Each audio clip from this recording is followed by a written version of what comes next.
Wade Cal, 38-year-old husband of Mara Holt Cal, stood at the head of his family company's boardroom and pushed a termination folder toward Mara Holt Cal, 35-year-old wife of Wade Cal. Sybil Cal, 63-year-old mother of Wade, sat beside him smiling. Orrin Cal, 67-year-old father of Wade, watched like a judge. Lena Voss, 32-year-old mistress of Wade, recorded everything on her phone. Then Wade said, "You were never the reason this company survived. You were just standing close enough to real power to feel warm." The room went silent. People stared, eyes dropped. No one helped. Even the untouched breakfast plates on the boardroom table seemed frozen. Mara stood there in a simple navy dress, her face calm, but her fingers trembling near her wedding ring. To them, she looked ordinary, useful, replaceable. The quiet wife who solved office problems, smiled through insults, and stayed small enough for Wade to feel big. Sybil thought Mara was finally being put in her place. Lena thought she was recording Mara's defeat. Wade thought he was cutting the last string that made him feel weak inside his own company. But what none of them understood was that Mara had inherited Holtline Capital from her late father. 3 years earlier, when CalWorks Group was 4 days away from missing payroll, Mara secretly approved the emergency rescue package that saved the company. Holtline held their biggest secured loan, preferred equity rights, and a governance covenant called Section 12. It was not magic. It was not a threat. It was a contract Wade, Orrin, and the company's own counsel had signed when they were desperate enough to accept the money and careless enough not to read what protected the lender. Section 12 gave Holtline power to demand a board review if the Cal family abused leadership, hid conflicts of interest, retaliated against protected officers, or damaged the company's future. While Wade thought Mara was weak, Mara was actually holding his company, his family name, and his future in her hands. Then the boardroom door opened. The lawyer walked in with the independent board members and the documents Wade should have read before humiliating the woman who had saved him. The morning Wade tried to break Mara was the morning Mara finally decided to stop protecting him. This is not just a story about a husband firing his wife. It is about what happens when a man mocks someone he never truly knew while standing on power that secretly belongs to her. Dear viewers, thank you for being here. If you watch without subscribing, it is like letting Mara's strength be ignored again. When you subscribe, you stand with every quiet soul who was mocked, underestimated, and still chose to rise. Please subscribe now and comment where you are watching from. The first frame slammed to the marble floor with a crack so sharp that everyone in the lobby froze. Glass scattered near Mara Holt Cal's black heels. Mara Holt Cal, 35, Wade Cal's wife and the quiet operations liaison at CalWorks Group, did not move at first. She stared down at the broken frame, then at the photo inside it. It showed Wade Cal, 38, her husband and the acting head of his family's company, smiling beside his parents at a ribbon-cutting ceremony. There was blood-red tape across the back of the frame. Main wall, family legacy section. Not company history. Family legacy. Careful, page lot 41, the gala planner hired to prepare the company's 40th anniversary event, shouted at 2 nervous workers. Paige mattered because Sybil had given her the job of turning the lobby into a public stage for the Cal family, and every photo she approved showed who would be honored and who would be erased. Beside her, Milo Trent, 29, a junior executive who worked under Wade and survived by following the strongest voice in the room, picked up the broken frame. His face tightened when he saw Mara standing there. "I'm sorry, Mrs. Cal," Milo said quickly. "We were told to move fast before tomorrow's investor walkthrough." Mara looked past him. The whole lobby of CalWorks Group was being changed. Workers were installing a huge silver display that read, CALEWORKS Group, 40 years of family leadership. Photos covered the wall. Orrin Cal cutting ribbons. Sybil Cal standing beside donors. Wade shaking hands with suppliers. Wade as a boy beside an old prototype machine. Wade at award dinners. Wade beside investors. Wade beside a recovery year headline that made him look like the man who had pulled the company from collapse. But there was no Mara. Not one photo. Not one mention. Not even in the recovery year. Nell Pike, 46, the payroll manager at CalWorks Group and one of the few employees who knew how much Mara had carried behind closed doors, stepped beside her. Nell mattered because she had seen the company almost fail, and she had seen Mara protect workers when the Cals protected only their image. Nell kept her voice low. They didn't include the recovery year properly. Mara's throat tightened, but she did not answer. She knew why. The recovery year was the year the company almost collapsed, the year payroll almost failed, the year suppliers stopped trusting Wade's promises, the year everyone in the building looked calm from the outside while panic moved through the offices like smoke. It was also the year Mara secretly saved them. Her eyes moved to the empty space between two large photos. That was where the real recovery story should have been. Instead, there was nothing. Just blank wall. Before Mara could speak, Lena Voss, 32, Wade's mistress and the new brand strategy consultant at CalWorks Group, walked into the lobby with a tablet in her hand. Lena mattered because she was not only Wade's lover, she was becoming the public replacement for Mara inside the company. Behind Lena were two marketing staff members. Jessa Ward, 26, a junior designer helping build the anniversary display, and Cole Fenn, 31, a marketing assistant who followed Lena's orders because Wade had given Lena power. They mattered because they were helping create the version of history the public would see. Lena stopped in front of Mara's small employee spotlight board. It was not even on the main wall.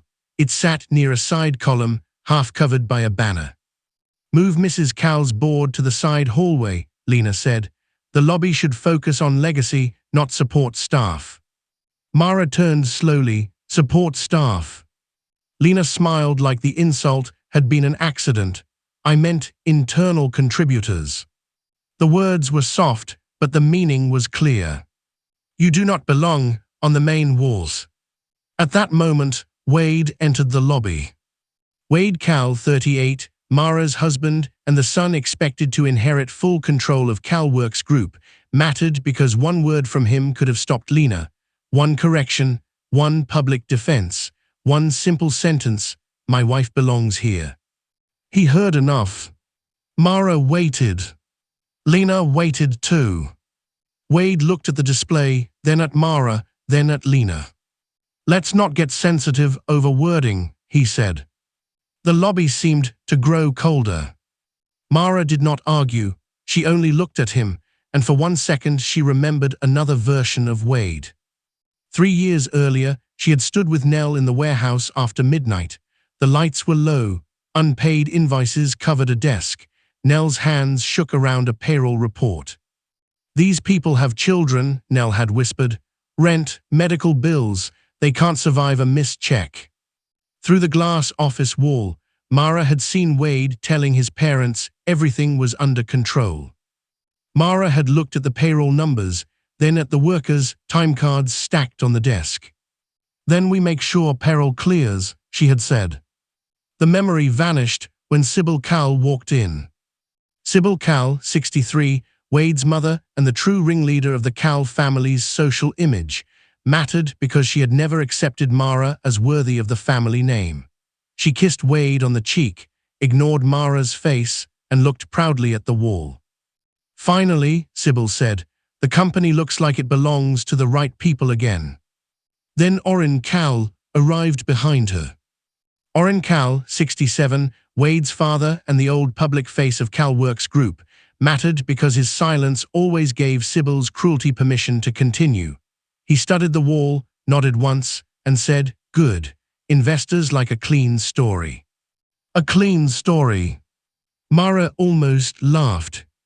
Because the story on that wall was not clean. It was washed. Wade was shown as the hero of a crisis he had not solved. Sybil was shown as the guardian of a company she had nearly let collapse. Orrin was shown as a steady leader, though he had not known how close the company had come to missing peril. And Mara, whose fingerprints were on every rescue plan, every supplier call, every quiet emergency, was nowhere. Lena tapped her tablet and approved the next display panel. Jessa and Cole lifted it into place. Mara read the words as they locked onto the wall. Wade CALE led the company through its greatest financial crisis. Her hand slipped into her purse and closed around her father's silver pen. Then Lena looked straight at Mara and said, "Perfect, now it looks like the truth." Mara's phone buzzed. The number had no name. She had kept it that way since the rescue loan was signed, because sensitive legal contacts did not belong under obvious labels on a company phone. The message read, "If they erased you from the wall, ask who approved tonight's seating chart." Mara stared at the screen. Then she looked up at Lena's smile. The wall was not the insult. It was only the first draft. Mara stopped in the dining room doorway as if someone had struck her. Lena was sitting beside Wade. Not across from him. Not near him. Beside him. Mara's chair had been moved 3 seats away, between 2 guests who barely knew her and far enough from Wade that no one could pretend it was accidental. For a moment, the whole room seemed to hold its breath. The long table was covered with white plates, crystal glasses, folded napkins, and silver candles. Everything looked rich and perfect, but Mara felt the insult before anyone said a word. This was not a seating mistake. This was a message. Sybil sat at the head of the table, watching Mara's face with calm pleasure. Wade looked up, saw Mara standing there, then looked away too quickly. Lena rested one hand near Wade's glass, close enough to look comfortable, close enough to look chosen. Mara did not move. Sybil smiled. "Oh, Mara, there you are. I hope you don't mind. Lena needs to sit close to Wade tonight. They're coordinating the investor presentation." Lena's smile was soft, but her eyes were sharp. Mara looked at Wade. One word from him could have fixed it. He could have stood. He could have said, "That is my wife's seat." He could have moved Lena without making a scene. But Wade only adjusted his napkin and said, "It's just dinner." Just dinner. The words hurt because they made her humiliation sound small. Mara walked to the chair Sybil had chosen for her and sat down. She kept her back straight. She would not give them shaking hands. She would not give Lena a lowered head. Across the table sat Tessa Brandt, a 58-year-old family friend of Sybil's and a regular donor at Cal family events. Tessa mattered because she turned private moments into social whispers. Beside her was Neil Brandt, 61, Tessa's husband and an old business friend of Orrin. Neil mattered because he represented the kind of business approval the Cals wanted more than truth. Near the sideboard stood Rosa Bell, 52, the senior housekeeper in the Cal family home. She had worked there for 15 years and knew how often beautiful rooms hid ugly conversations. Rosa mattered because she saw the things the family pretended no one noticed. Dinner began with polite voices and cold smiles. Sybil spoke about the anniversary gala as if it were the most important event the company had ever held. Orrin praised the new lobby display. Tessa said the family history looked cleaner now. Neil nodded and said investors liked a simple story. Mara kept her face still. A simple story. That was what the Cals wanted. A story where Wade was the brave son, Sybil was the elegant protector, Orrin was the wise elder, Lena was the fresh new face. And Mara was nothing. Lena stood with her tablet and began her presentation. "The new brand direction is simple," she said. "CalWorks must separate legacy leadership from operational clutter." Mara lifted her eyes. Everyone knew what Lena meant. Lena tapped the screen. "Investors do not need emotional side stories. They need strength, confidence, and a clear future. Wade should be presented as the man who carried the company through its hardest years. Mara's fingers tightened around her napkin. She spoke calmly.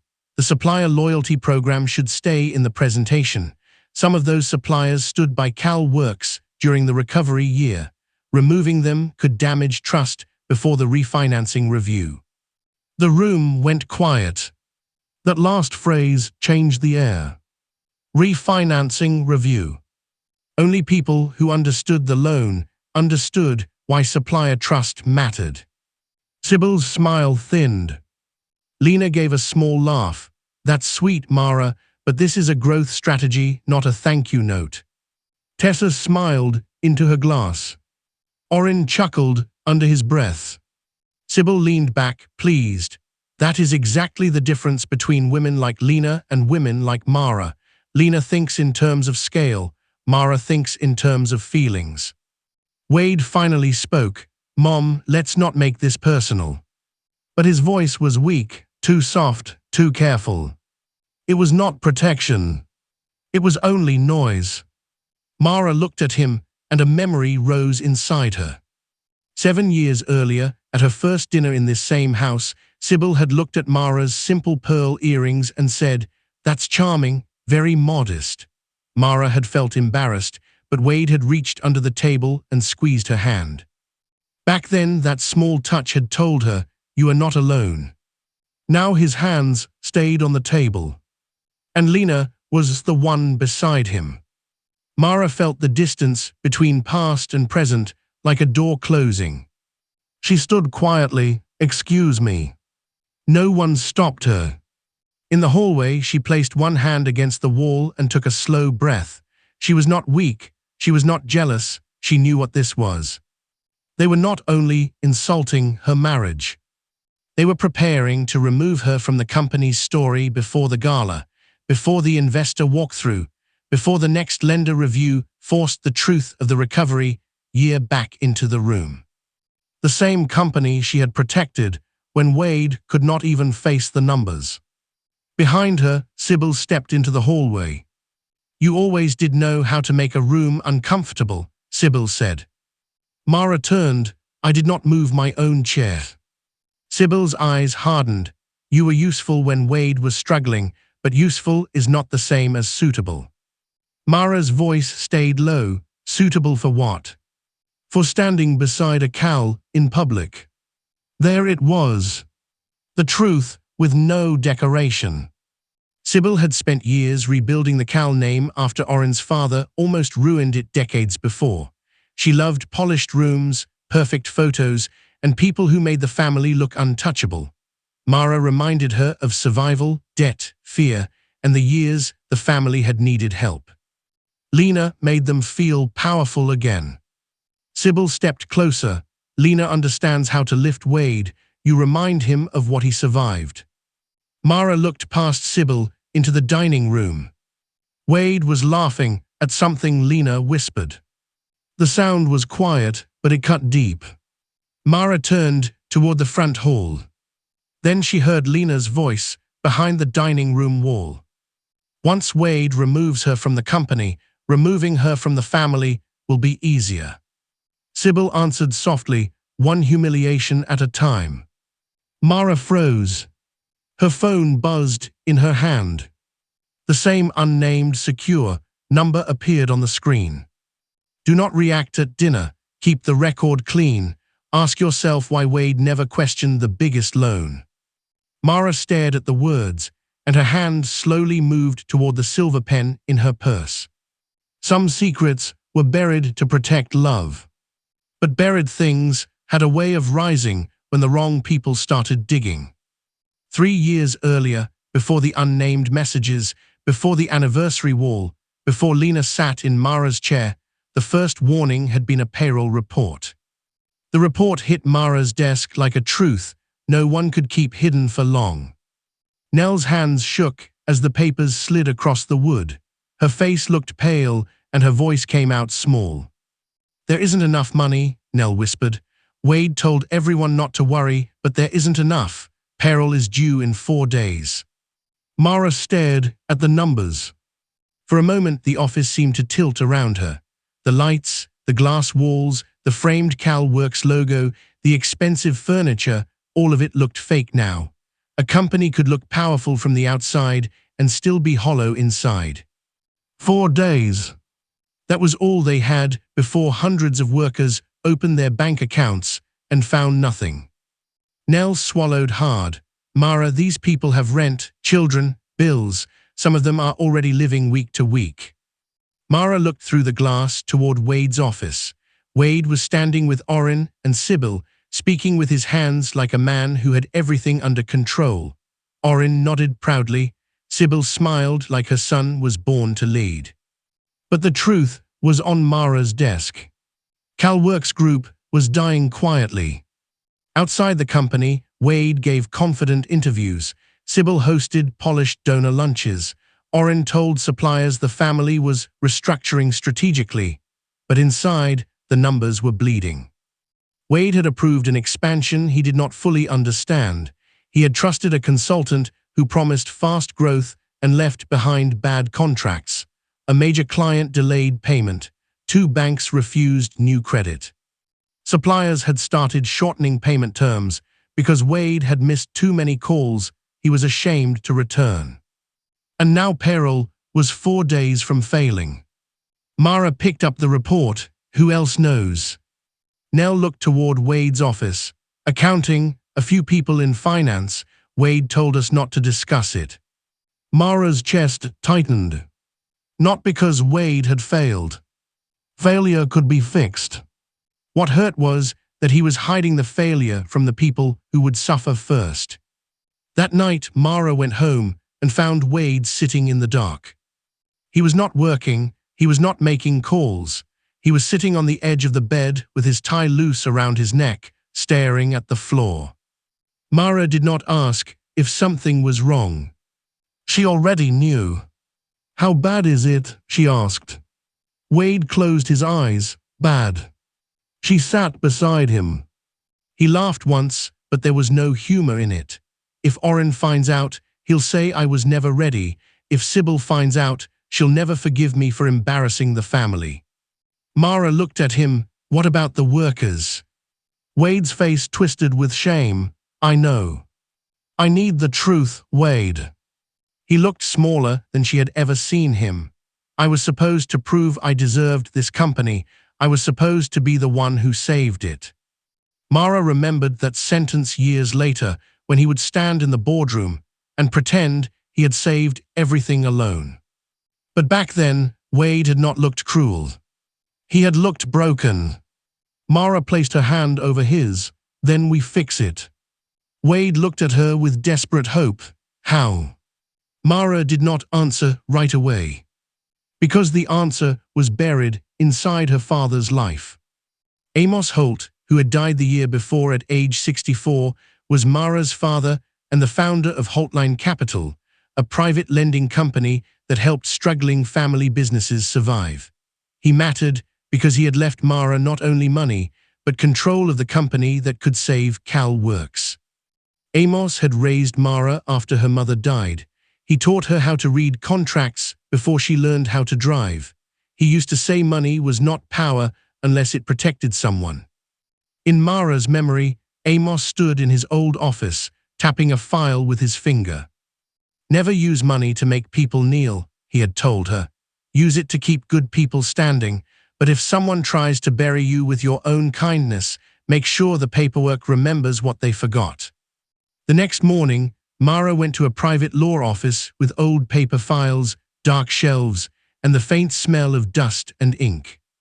On the desk sat her father's watch, a framed photo of Amos standing in front of a small business he once helped save, and a thick folder marked HOLTLINE Capital, Emergency, FINANCING Option.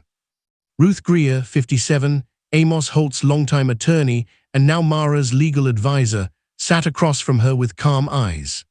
Ruth mattered because she understood Holtline's structure and knew how to protect Mara if she chose to risk her inheritance for Wade's family company. Ruth had already reviewed the CalWorks numbers. It's worse than Wade admitted, Ruth said. Mara's hands folded tightly in her lap. Can Holtline save it? Yes, Ruth said, but not as a favor. If you help them, do it through Holtline, not as Wade's wife, as a secured lender. Mara looked down at the folder. Ruth continued. The loan must carry preferred equity rights, collateral protection, and governance covenants. If the family commits misconduct that threatens the company, Holtline must be able to intervene before the workers pay for executive pride. Mara's voice softened. If Wade knows the money came from me, it will break him. Ruth did not smile. If he only respects the rescue when he thinks it came from another powerful stranger, then something is already broken. Mara turned away from the words because they hurt too much. Later that day, Carson Bell, 50, a senior bank officer who had rejected CalWorks' last credit request, joined the meeting by speakerphone. Carson mattered because his refusal proved no normal bank would rescue the company in time. We cannot extend further credit, Carson said. The risk is too high. Without fresh capital, payroll will fail first, then supplier confidence, then the operating line. Ruth ended the call and looked at Mara. That answers the last question. Mara knew what she meant. No one else was coming. So Mara signed. But she did not sign as Wade's wife. She signed as the controlling beneficiary behind Holtline Capital. Holtline issued the largest emergency loan CalWorks had ever received. The money cleared payroll, paid overdue suppliers, stabilized credit terms, and stopped the company from collapsing. In exchange, Holtline received preferred equity rights, collateral protection, and authority to demand independent review if leadership misconduct put the company at risk. The most important covenant was Section 12. It required CalWorks to protect key recovery functions, preserve lender-facing records, disclose conflicts of interest, and prevent retaliation against any officer assigned to operational stabilization. That was how Mara's quiet company role became protected. Not because she was Wade's wife. Because the rescue agreement required someone inside CalWorks to watch payroll, suppliers, recovery files, and lender covenants until the company became stable again. Wade signed the borrower approval, Oren signed the family board consent, their counsel certified the package. No one asked who controlled Holtline. No one cared. They were too relieved to be saved. When the papers were done, Ruth placed the signed agreement into a file. I hope you never need Section 12, Ruth said. Mara looked at her father's watch on the desk. So do I. Ruth slid a small card across the desk. It had only a phone number. Keep this contact unnamed, Ruth said. Not because you are hiding wrongdoing, because people who misuse power often search phones before they search their own conscience. Mara put the card in her purse beside her father's silver pen. Years later, in the present, Mara watched Wade smile across the office at Lena, proud of a company he believed he had saved himself. And somewhere inside a locked file, Section 12 waited for the day love would no longer be enough. Lena almost threw Wade's phone across the office when Mara's name appeared on the investor file. The screen was open on Wade's desk. A private message thread sat beside a half-finished investor deck. The title at the top of the file read, CALEWORKS, Recovery Year Access Notes. And there, buried in the middle of the document, was the one sentence Lena hated most. Mara Cal blocked external acquisition review during the crisis period. Lena's smile disappeared. For 3 years, she had wondered who ruined everything. Now the answer was glowing on Wade's screen. Mara's. Again. Wade stood near the window, adjusting the cuff of his shirt like nothing was wrong. He did not see Lena's face change. He did not understand that the woman standing in his office was not only his lover and consultant. She was someone who had come back with a memory sharp enough to cut. Is the investor deck ready? Wade asked. Lena closed the file before he could notice what she had seen. Almost. Her voice was smooth again. On the desk beside her tablet sat a locked blue folder labeled CALE Rebrand Post-Mara Plan. Wade did not ask about it. That was one of the things Lena liked about him. He wanted confidence more than details. If she spoke with enough certainty, he treated her words like strategy. Cole Fenn stepped into the office holding printed presentation pages. Cole had already worked under Lena during the anniversary display project, and he had learned quickly that her smile was not a sign of kindness. It was a warning. "The revised slides are ready," Cole said. "Mrs. Cal's supplier program is removed from pages 6 through 9. Lena took the pages. "Good. Remove her name from the recovery timeline too." Cole hesitated. That might raise questions. Some employees know she handled those supplier calls. Lena looked at him slowly. "Then we do not call them supplier calls. We call them legacy relationship maintenance. Wade can take credit for that." Cole lowered his eyes. "Yes, ma'am." Wade heard only the part that fed his pride. "That sounds cleaner," he said. Lena walked to him and placed one hand lightly on his arm. "It is cleaner. Investors need to see you, Wade, not your wife standing behind every strong decision like she is the reason you survived." Wade's jaw tightened. Lena saw it and pressed deeper. "You're too visionary for people who only think about risk." He looked at her. That was the hook. She knew it. Wade wanted someone to tell him his carelessness was courage. Mara never did that. Mara asked questions. Mara checked numbers. Mara remembered consequences. Lena gave him what Mara refused to give: admiration without correction. "Your wife talks like a manager," Lena said softly, "not a leader." Wade looked away, but he did not argue. That was enough. Across the hall, Nell passed the open doorway carrying payroll folders. She slowed when she saw Lena standing so close to Wade. Lena noticed. Of course she noticed. Lena noticed everything that could become useful later.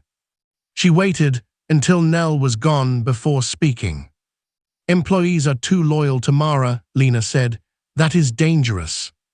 Wade frowned. "Dangerous?" "Yes, when staff believe the wife is the real power, it weakens the husband in front of the company." The words were poison, but they sounded like business advice. Wade sat behind his desk. "Mara helped this place during a hard time." Lena leaned forward, "and she will never let you forget it." That landed. Wade's eyes changed. Lena had learned long ago that the easiest way to control an insecure man was not to insult him directly. It was to make him feel pitied by the woman who loved him. Her mind slipped back 3 years. Back then, Lena had worked for a rival consulting firm that wanted CalWorks Group weak enough to buy cheap.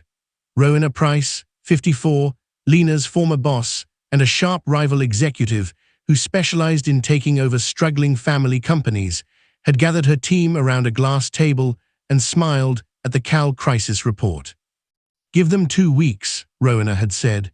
"Payroll fails, suppliers panic, and the family sells before the press smells blood." Lena had been younger then, hungry and eager to prove herself. She imagined walking into CalWorks after the takeover with a title, an office, maybe even a piece of the deal. But then the acquisition collapsed overnight.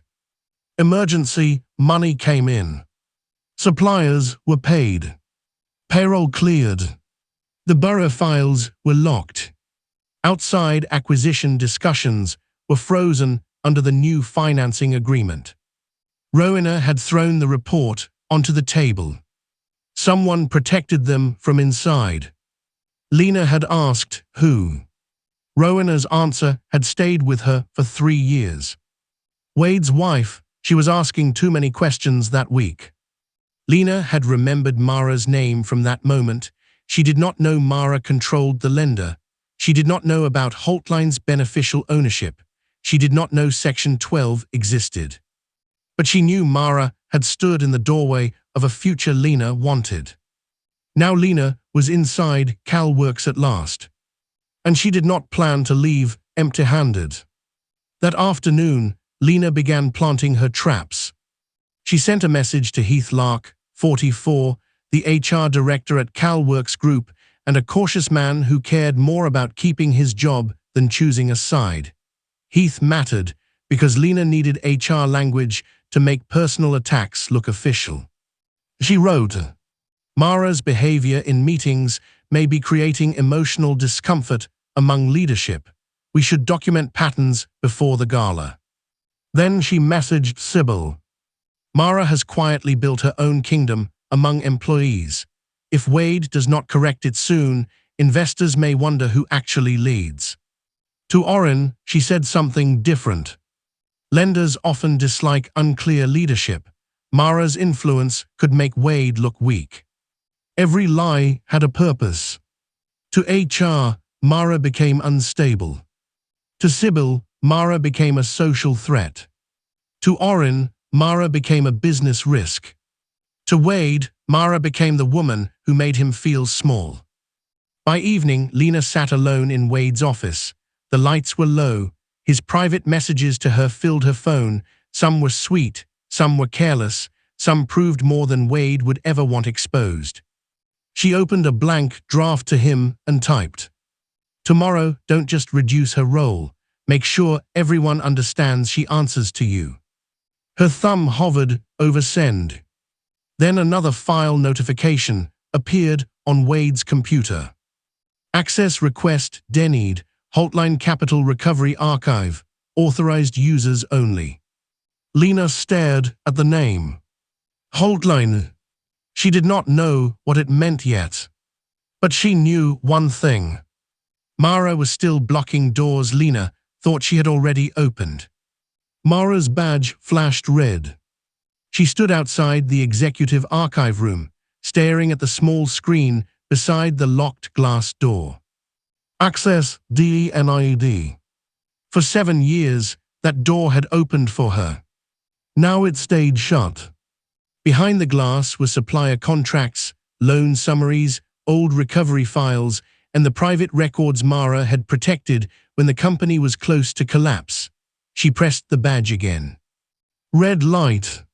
Access denied. A security guard stepped closer. Calvin Rusk, 49, the security supervisor at CalWorks Group, was responsible for executive floor access and mattered because he was the first person forced to treat Mara like an outsider in the building she had helped save. Calvin looked uncomfortable. "Mrs. Cal, I'm sorry, your access was updated this morning." "Updated by whom?" Mara asked. He looked down at his tablet, Executive Office and HR. Mara already knew what that meant. Wade. And Lena. A minute later, her phone buzzed. It was a message from Nell. "They removed you from tomorrow's finance meeting too. I thought you should know." Mara did not answer right away. She looked at the locked door, then at her reflection in the glass. She looked calm. That almost made it worse. Calm was becoming the only thing she had left. When she reached her office, the second blow was waiting. Her assistant's desk was empty. A note sat on the keyboard. "Reassigned to brand strategy team, effective immediately." Mara touched the edge of the note. Her assistant had not even been allowed to tell her goodbye. Then the third blow arrived by email. The subject line read, "Revised role description, immediate implementation." It came from Heath Lark, the HR director. Mara opened it and read slowly. Her budget authority was removed. Her supplier escalation power was removed. Her access to executive financial archives was removed. Her attendance at lender preparation meetings was removed. Her title remained, but the work beneath it had been hollowed out. Operations Liaison. A title with no tools. A room with no doors. Mara printed the document and walked straight to Wade's office. The door was partly open. Inside, Wade sat behind his desk, beneath a leadership award that called him Visionary of the Year. On the shelf behind him were framed photos from business events. On the floor beside his desk was a half-open drawer. Mara saw the corner of an old notebook inside it. Her old recovery notes. The notes she had written 3 years ago when suppliers were threatening to walk. Payroll was days from failure, and Wade could barely speak without panic in his voice. But before she could look longer, Wade closed the drawer with his foot. Lena was sitting in Mara's former meeting chair. The chair had always been placed beside Wade's desk during operations reviews. Mara had sat there through late nights, bad numbers, supplier emergencies, and quiet saves no one celebrated. Now Lena sat there with crossed legs and a tablet in her lap. Mara held up the revised role description. "Did you approve this?" Wade did not look at the paper at first. He kept signing a document as if making her wait would prove something. "That depends," he said. "Are you asking as my wife or as someone questioning my authority?" The words were quiet, but they hit hard. Mara stepped into the office. "I'm asking as the person whose role cannot be stripped without independent review under the recovery agreement." Lena's eyes lifted. Wade's pen stopped moving. Then he laughed once, cold and short. "You and your paperwork." Mara looked at him. "The paperwork is the reason this company survived."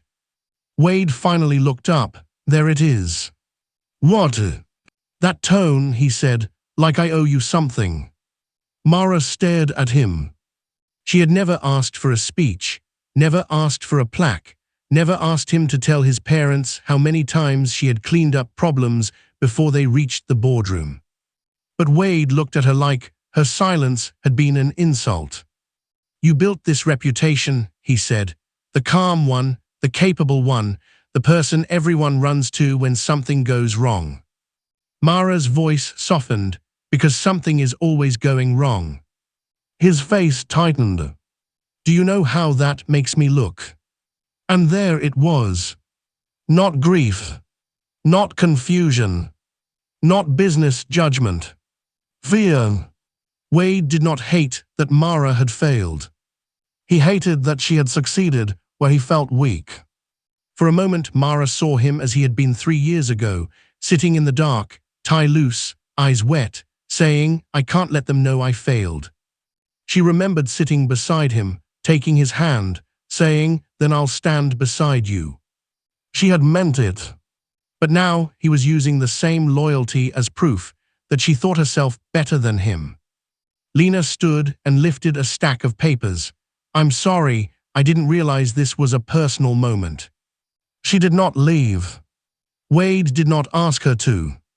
Mara saw the papers in Lena's hand. Gala seating charts. Her name had been moved to a general guest table. Lena's name was beside Wade, at the head table. Mara looked at Wade. "You're letting her stand in a room where your wife is asking why she's being erased." Wade leaned back. "Maybe stop acting like a victim, and people will stop seeing you as one." Mara felt the words settle inside her like ice.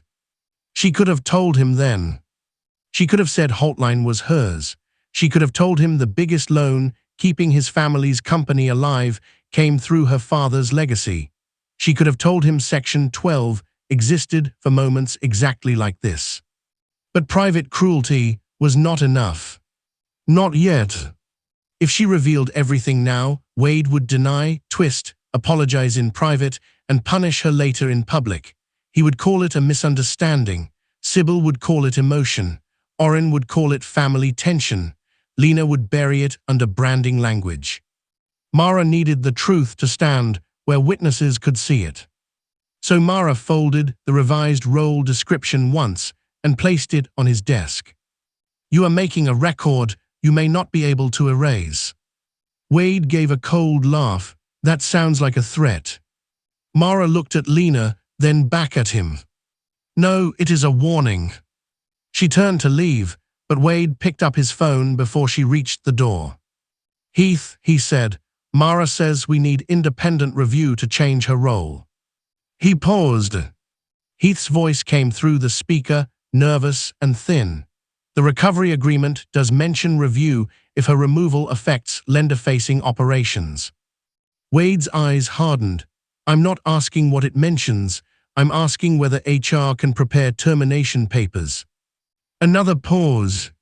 Heath said formal termination would create a larger record. Wade looked at Lena. Lena smiled. Then prepare it properly, Wade said. Main boardroom, morning, family board present. Heath sounded even less certain now, with witnesses. Wade looked straight at Mara's back. Especially with witnesses.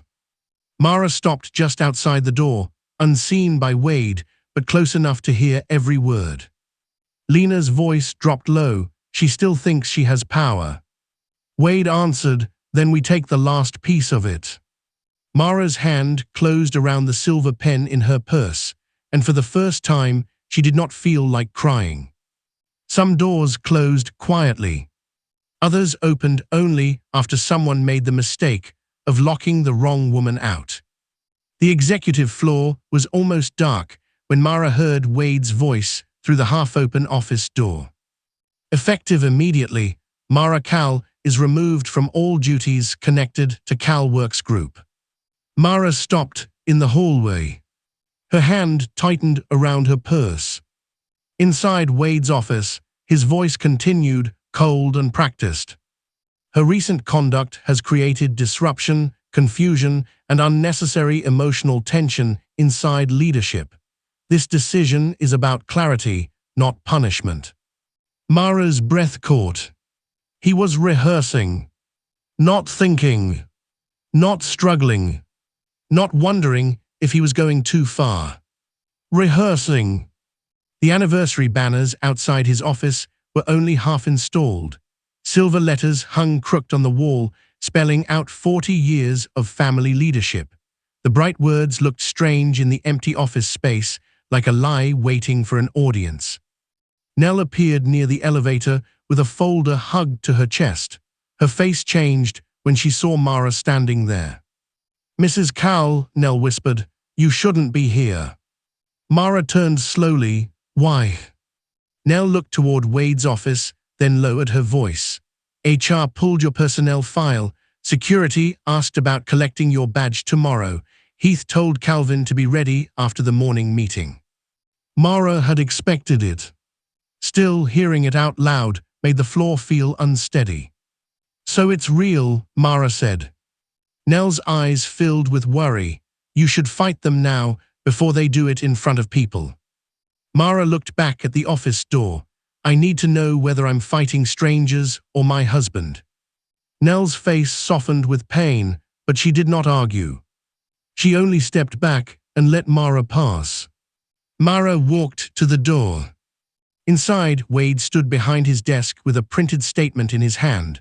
The office light fell across his face, making him look tired, hard, and older than he was. On the couch near the window lay Lena's pale gold scarf, careless and visible, as if it belonged there. Wade saw Mara and quickly folded the paper. Too late. She had already seen the words. Termination. Disruption. Leadership clarity. For a moment, neither of them spoke. Mara looked at the scarf first, then at the paper, then at Wade. When did you stop seeing me as your wife? She asked. Wade's jaw tightened. Don't start. I'm not starting anything, Mara said. I'm asking whether there is still a marriage here before tomorrow makes the answer public. Wade dropped the folded statement onto his desk. Tomorrow is about the company. No, Mara said quietly. Tomorrow is about what you are willing to do to me in front of witnesses. His eyes flashed. You always make everything sound like betrayal. Because betrayal is what it becomes when you dress cruelty in business language. Wade looked away. For a second, Mara saw the man he used to be, not the man behind the desk, not the man practicing a speech to remove her, the man from their wedding day, the man who had held her hands and promised, I will never let you stand alone in a room full of people against you." She remembered believing him. She remembered how young his voice sounded when he said it, how sure, how proud. Back then, Wade had looked at her like she was peace, like she was home, like she was the one person he did not have to perform for. Then came the company crisis. The late nights. The hidden debt. The payroll panic. The shame he could not carry. Mara had carried it for him.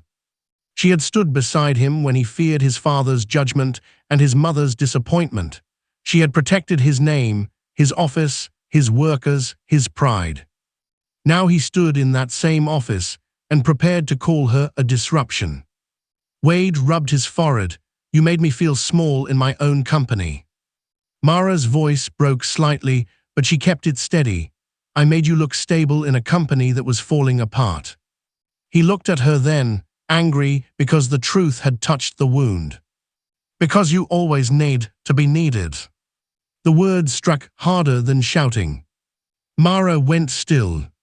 He had taken the best thing she had given him and twisted it into something ugly. Her loyalty had become control. Her help had become ego. Her sacrifice had become proof against her. Before she could answer, a door opened inside the office. Lena stepped out from Wade's private washroom area, smoothing her hair as if she had only just arrived. "This seems personal," Lena said. "Should I come back?" Mara looked at Wade. This was the final moment. He could tell Lena to leave. He could say, "This is between my wife and me." He could show one small piece of the man who once held Mara's hand under his mother's table. But Wade said nothing. Lena remained. That silence was the answer. Something inside Mara closed, not loudly, not with rage, more like a door being locked from the inside. She nodded once. "Tomorrow, whatever you choose to do, do it honestly," she said. "Don't pretend it's business if it's betrayal." Wade's face hardened again. Tomorrow is about leadership. Mara stepped back toward the door. "No, Wade, tomorrow is about witnesses." She left before either of them could respond. In the hallway, her hands were cold, but they did not shake. She took out her phone and opened the unnamed secure contact Ruth had told her to keep hidden 3 years earlier. Her message was short. "If they make it public, proceed with Section 12 review." The reply came less than a minute later. "Independent board members are already on standby. Do not interrupt them. Let them create the record." Mara stared at the words. Now everything made sense. Ruth had not been warning her to be patient because she was weak. Ruth had been protecting the evidence chain. Mara did not need to shout. She did not need to beg. She did not need to reveal the truth too soon. If Wade wanted a public scene, he would get one. But it would not end the way he thought. Before she reached the elevator, Mara looked back through the glass wall of Wade's office. Wade and Lena stood close together over the termination statement. Lena touched his arm. Wade did not pull away. Mara pressed the elevator button. The doors opened. Behind her, Wade picked up the statement again and said, "Tomorrow morning, we end this." Mara stepped into the elevator, her father's silver pen heavy in her purse. By morning, Wade would think he was arranging Mara's humiliation. He had no idea he was walking into the only room where the truth had been waiting for him. "Close the door behind her." Wade's voice cut across the boardroom before Mara had even taken 3 steps inside. The door clicked shut behind her. Mara stood still. Every chair was already filled. Every face was already turned toward her. Every phone on the table was face down, except one. Lena's. Lena stood behind Wade's chair with her phone raised just enough to record Mara's face. She was not hiding it. She wanted Mara to see it. She wanted Mara to know this moment was being saved. The boardroom lights were too bright. Untouched breakfast plates sat on the long table because Wade had scheduled the meeting early, before most employees could understand what was happening. Coffee steamed beside folders no one had opened. The glass walls showed a perfect view of the executive floor outside, where Nell stood near the hallway with a folder pressed to her chest. Calvin stood near the door, uncomfortable, his security badge shining under the lights. Mara noticed the seating first. Wade sat at the head of the table. Sybil sat on his right, her hands folded neatly, like she had been waiting for a performance to begin. Orrin sat on Wade's left, stiff and silent, but his eyes did not meet Mara's. Heath sat near the end of the table with a folder in front of him. His face was pale, as if he already knew this meeting was wrong but had chosen survival over courage. Two family board allies sat beside him. Bram Vale, 59, a distant Cal cousin and board advisor who owed his position to Sybil, mattered because he always supported the family even when he did not understand the business. Beside him was Mavis Holt, 62, an old family board ally and Sybil's friend from charity circles, who mattered because she gave social approval to whatever Sybil wanted dressed up as company policy. Both avoided Mara's eyes. Mara understood at once. This was not a meeting. It was a stage. Wade had built a room full of witnesses because he believed witnesses would make him look powerful. He did not know witnesses could also become evidence. She walked to the empty chair at the far end of the table, but Wade lifted one hand. No need to sit. That small sentence landed like a slap.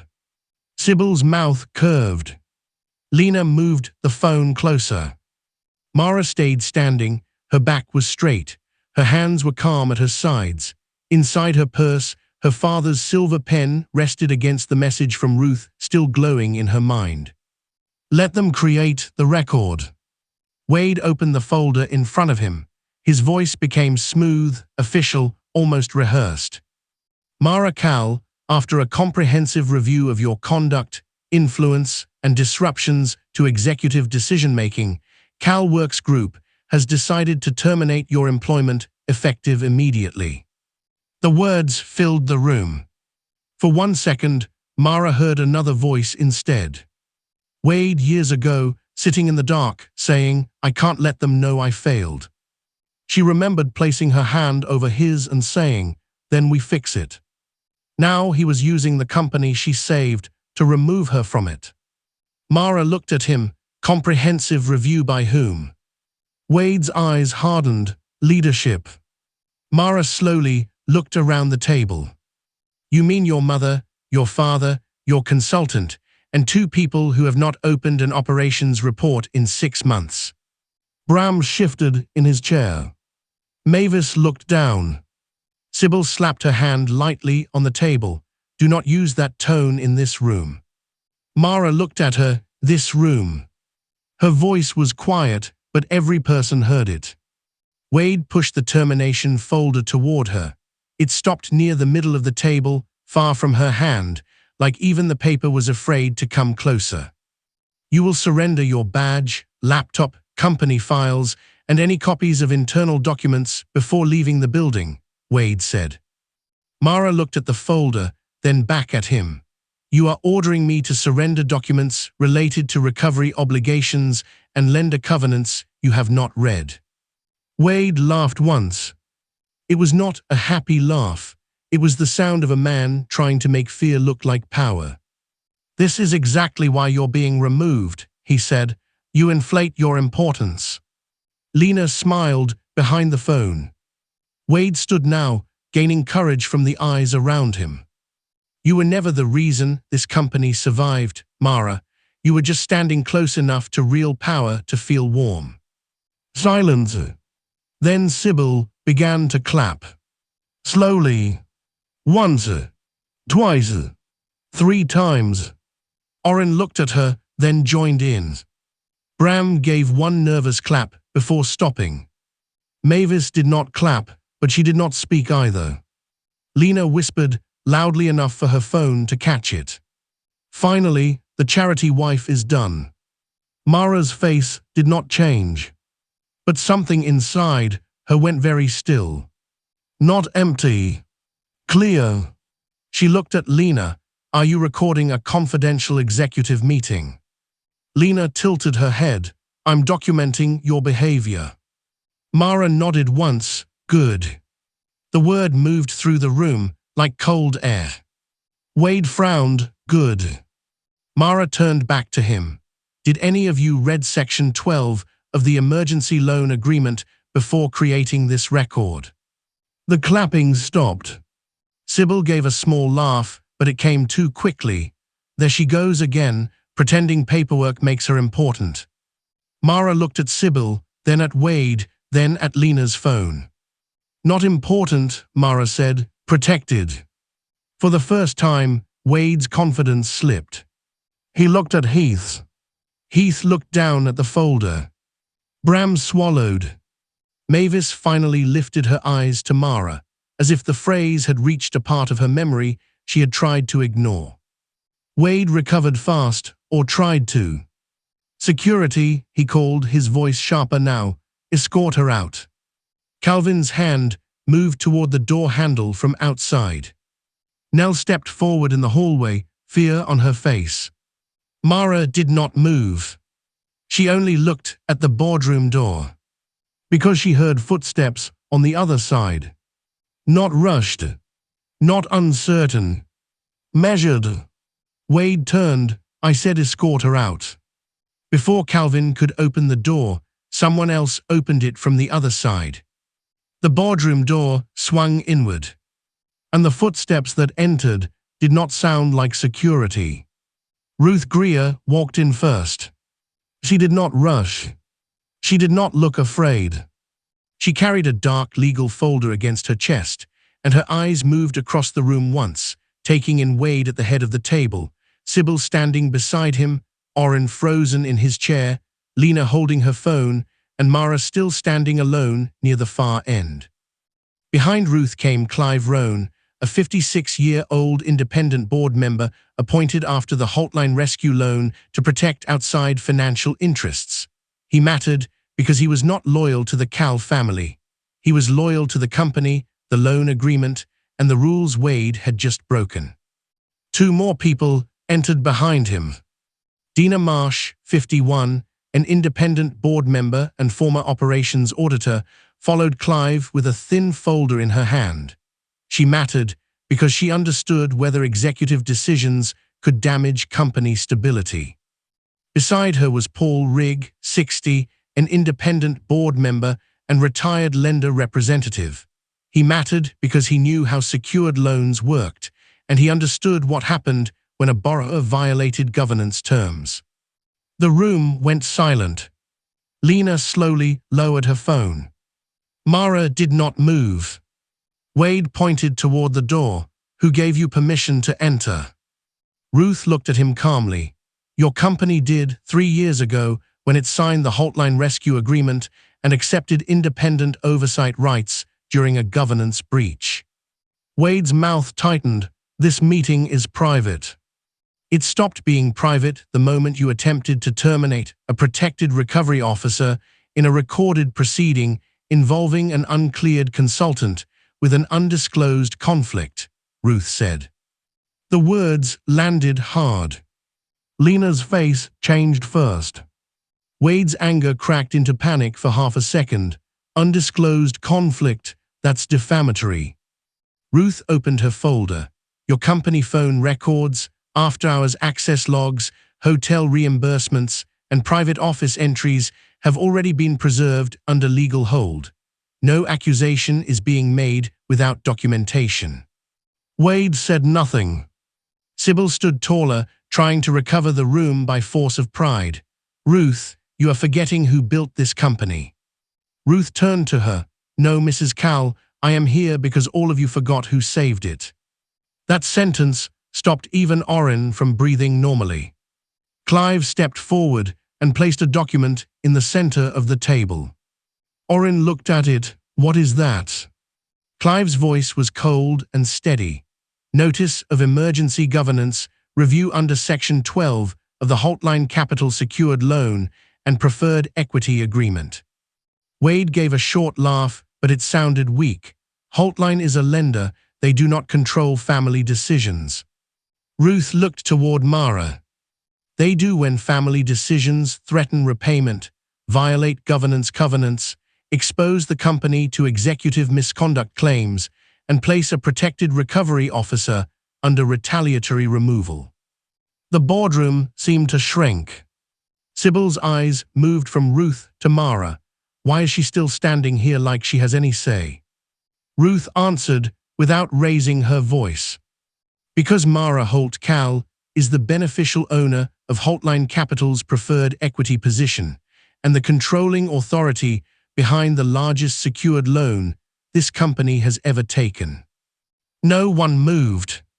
For one long moment, even Lena forgot she was holding a phone. Then Orrin whispered, "No." Wade looked at Mara as if she had changed shape in front of him. Mara looked back at him, calm but wounded. "Not a stranger, Wade," she said, "just someone you never bothered to know." The words opened something inside her. For a few seconds, Mara was not in the boardroom anymore. She was back in Ruth's private law office 3 years earlier, sitting across from the thick Hotline Capital folder. Her father's watch had been on the desk. The photo of Amos Holt had faced her like a silent warning. She remembered signing the emergency loan papers with her silver pen. She remembered Nell crying over payroll. She remembered Wade sleeping at home while she reviewed supplier debts at midnight. She remembered Sybil praising Wade at a gala funded by money that had come from Mara's father's company. She remembered Lena's old rival firm losing the chance to buy CalWorks cheap because the rescue money arrived in time. She remembered Ruth pointing to Section 12 and saying, "This clause protects the company from the same family pride you are trying to protect." And she remembered choosing silence anyway. Not because she was weak. Because she loved Wade. Because she thought protecting his pride was part of protecting their marriage. Now Wade stood in front of her with the termination folder still open on the table, and Mara finally understood the cost of hiding truth from people who only respected power. Lena's phone was still in her hand. Ruth noticed it and looked directly at her. "Do not delete that recording." Lena swallowed. "I wasn't." "Deleting it now would create a separate issue," Ruth said. "Set it on the table face up." Lena hesitated. Paul looked at Calvin. "Security should witness preservation of the device until counsel copies the recording." Calvin stepped inside, no longer looking to Wade for instructions. Lena placed the phone on the table. The screen still showed that it was recording. No one missed that. Heath looked down at the table as if he wished he could disappear. Calvin remained near the door, no longer reaching for Mara. He looked at Wade for instructions, but Wade had none left that sounded safe. Sybil tried again. "This is absurd. Mara cannot walk in here and steal a family company." Mara's voice was quiet. "I did not steal it. I kept it alive." Clive opened the notice and slid copies toward Wade, Sybil, Orrin, and Heath. "The issue is not ownership alone," he said. "The issue is conduct, an attempted termination, a non-cleared consultant recording a confidential meeting, possible conflict of interest, retaliation, interference with protected recovery functions, governance breach." Wade grabbed the termination folder off the table. "Fine," he said quickly, "then I withdraw it." Ruth did not blink. "You cannot withdraw evidence." Wade's hand tightened around the folder. For the first time, Sybil looked afraid. Mara reached into her purse and took out her father's silver pen. The small click of the cap sounded louder than Sybil's applause had. And every person in the room suddenly understood that the next signature would decide who still had power when the meeting ended. "Stop her!" Wade's voice cracked across the boardroom as Mara lowered her father's silver pen toward the document. No one moved.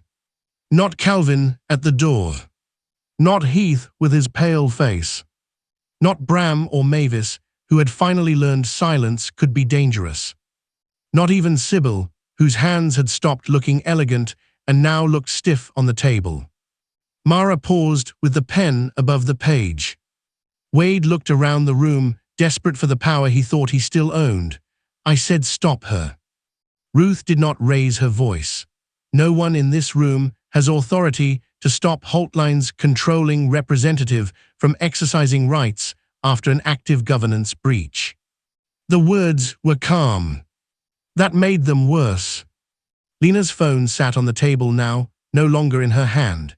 Calvin stood beside it while Paul documented the time, and Ruth instructed Heath to issue a preservation notice. The same phone Lena had used to record Mara's humiliation now sat beside Wade's termination folder like a witness waiting to speak.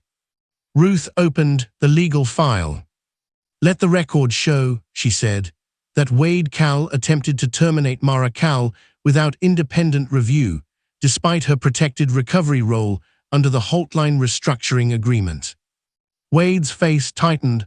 This is ridiculous. She worked here because she was my wife. Mara looked at him. That sentence hurt more than it should have, even now. Because somewhere under all the anger, she still remembered the man who once asked her to believe in him. The man who had sat in the dark 3 years ago, ashamed and afraid. The man who had said he could not let his parents know he had failed. She had not married a monster. That was what made it hurt. She had married a weak man who kept choosing people who made his weakness feel like strength. Ruth continued. Second, Mr. Cal allowed Lena Voss, a consultant with no board clearance for this proceeding, to attend and record a confidential executive meeting. Lena leaned forward. I was asked to be here. Ruth looked at her. By whom? Lena glanced at Wade. Wade did not look back. That was the first crack between them. Ruth turned a page. Third, Sybil and Orrin Cal participated in a coordinated retaliatory action against a protected recovery officer, creating evidence of family-controlled governance abuse. Sybil's mouth opened. I participated in nothing. I was present as a board family representative. Clive slid one sheet forward. You clapped during the attempted termination. The room went still. Sybil's face changed. For the first time, her own cruelty sounded small when spoken as evidence. Ruth continued. Fourth, Wade's undisclosed relationship with Lena Voss created conflict of interest exposure, especially because Lena had access to investor materials, branding documents, recovery narratives, and restricted files. Wade snapped, there is no relationship. Lena turned toward him sharply. Mara watched her face. There it was. The rapid abandonment. The same pattern people like Wade always followed. They used someone while it felt powerful, then denied them when consequences arrived.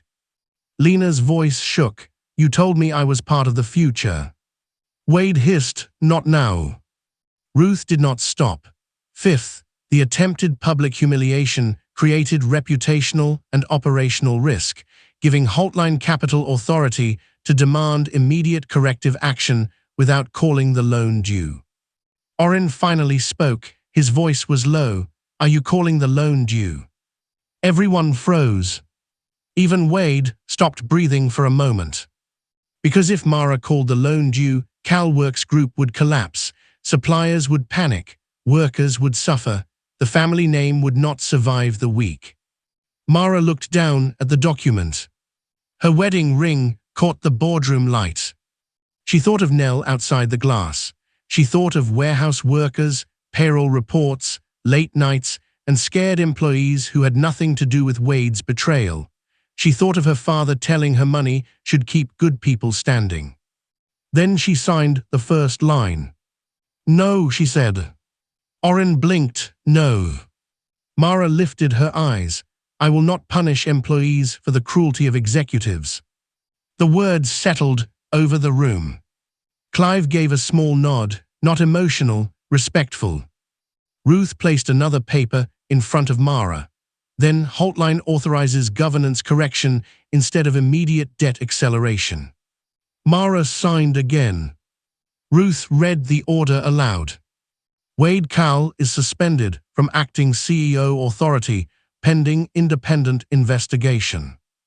Wade stepped back as if the sentence had pushed him. Sybil and Orrin Cowell are removed from active executive committee authority pending review of family board conduct. Sybil whispered, "You cannot remove me from my family's company."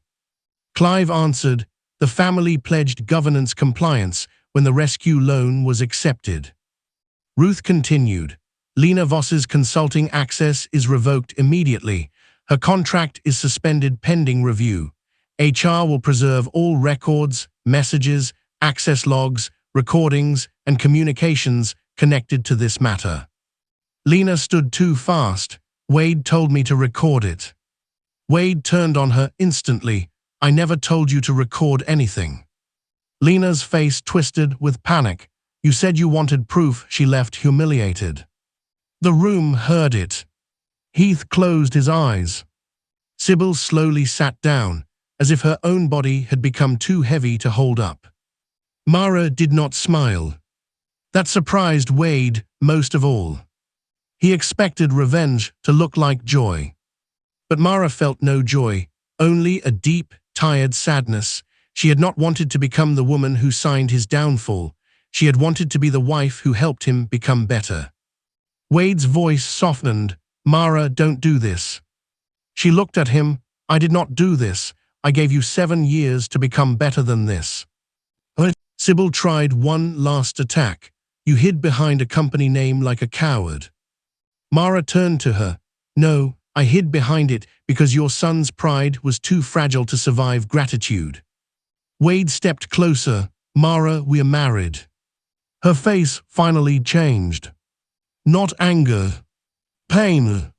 "I was your wife when you fired me. I was your wife when your mother clapped. I was your wife when your mistress recorded me. You remembered I was your wife only when you needed mercy." No one spoke. Then Ruth slid one final document across the table. Wade saw the heading before Mara touched it.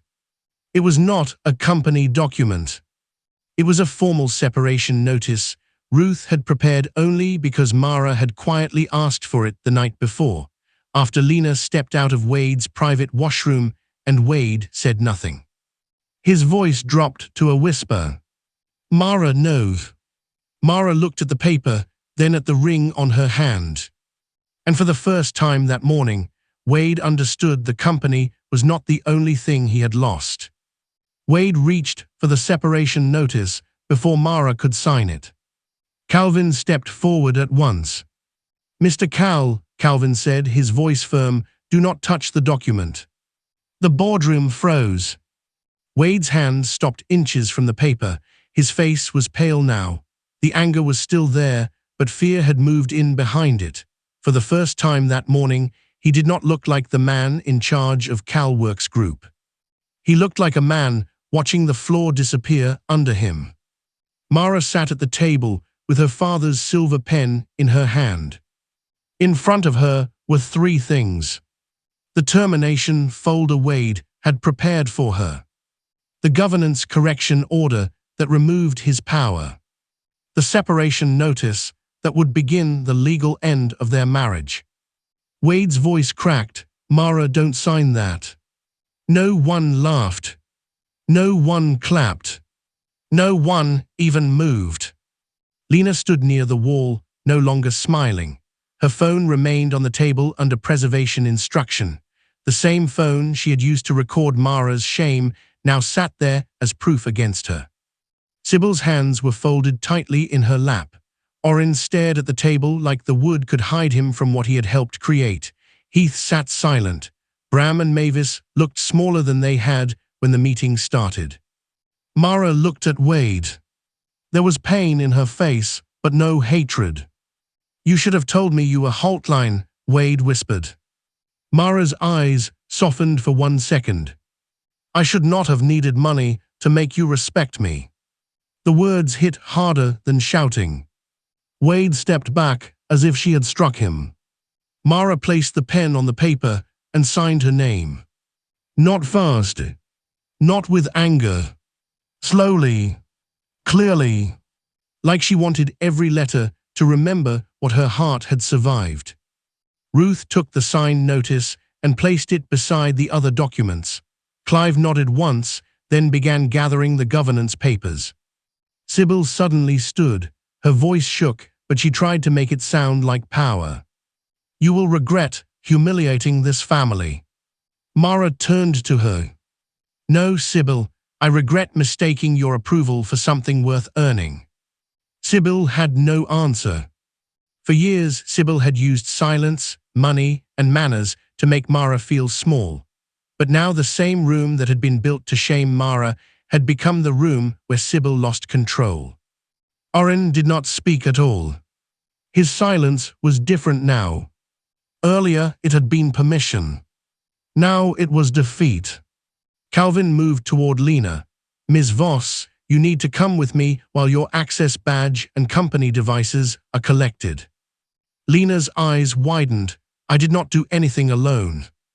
Wade looked away. That was the final betrayal between them. Lena stared at him, shocked. A few minutes earlier, she had stood behind him like she belonged beside his future.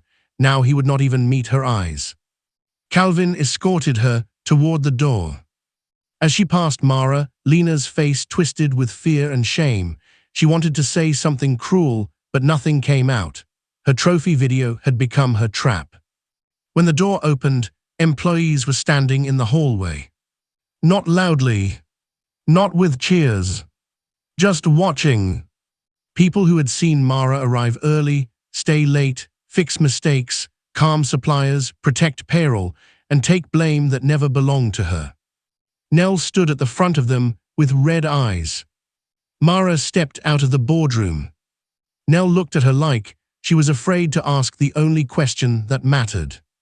Mara answered before she did. Payroll is protected, no layoffs from this. Nell's lips trembled. After everything they did, that is still what you are thinking about. Mara looked through the glass wall at Wade, Sybil, and Orrin inside the boardroom. That is what leadership is supposed to be. The hallway stayed silent, but the silence was no longer cruel. It was respect. For years, employees had known Mara as Wade's quiet wife, Sybil's unwanted daughter-in-law, Lena's obstacle, the woman with no portrait on the family wall. Now they saw her clearly. She was the one who had protected them when the family protected only its name. Weeks passed. Cal Works Group changed. Wade lost the CEO track. He was placed under investigation and removed from leadership authority while the independent board reviewed his conduct. Sybil lost her executive committee influence. Orrin stepped down from active governance after the board determined that his silence had enabled family abuse of company authority. Lena's consulting career collapsed when her own recording proved she had joined a confidential workplace humiliation and had helped manipulate company records for personal gain. Heath was ordered to preserve every message, access log, personnel file, and HR note connected to Mara's removal. Mara became interim chairwoman long enough to steady the company. She did not rule with revenge. She ruled with order. Supplier programs were restored. Payroll protections were strengthened. Employee reporting lines were rebuilt so no single family member could weaponize HR again. The anniversary gala was postponed, then redesigned. Not as a celebration of Cal pride, as a public recommitment to the workers, suppliers, and lenders who had kept the company alive. The old family portrait wall came down. In its place, the company installed a temporary sign while the lobby was renovated. Leadership is measured by who you protect when no one is watching. One evening, after the building emptied, Mara returned to the boardroom alone. The room looked different without the people who had tried to break her in it. On the table were 3 objects. Wade's termination folder for her wedding ring, her father's silver pen. Mara looked at the ring for a long time. She remembered the woman she had been when Wade first placed it on her finger, a woman who believed love meant carrying someone through shame, a woman who thought silence could protect a marriage. Then she picked up the pen. She left the ring. Outside the boardroom, the temporary sign waited under the soft lobby lights. Leadership is measured by who you protect when no one is watching. Mara stopped in front of it. For the first time in weeks, she breathed without pain. Not broken, not begging, not angry enough to lose herself. Free. Then inside Ruth's office, Lena's preserved phone lit up with one new message from an unknown sender. Holtline was not the only secret they buried. Ruth saw the message first. She did not open it. She only looked through the glass wall toward Mara, who was standing in the renovated lobby beneath the words her father would have understood. And while Wade had lost his company, his mistress, and his wife in one morning, Mara finally gained something far more valuable than revenge. She gained herself. Because some women are not made powerful by betrayal. They were powerful all along. Betrayal only teaches them to stop hiding their strength for people who never deserved their softness. If you believe Mara did the right thing by walking away with dignity instead of destroying everyone in anger, comment Mara won. And if you want to see what secret was hidden behind that final message on Lena's phone, make sure you stay for the next story, because sometimes the biggest betrayal is not the one caught on camera.